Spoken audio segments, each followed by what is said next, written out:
kami nagpapunta sa'yo.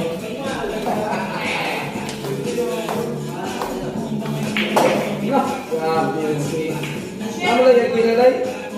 Nabot ka sa'yo.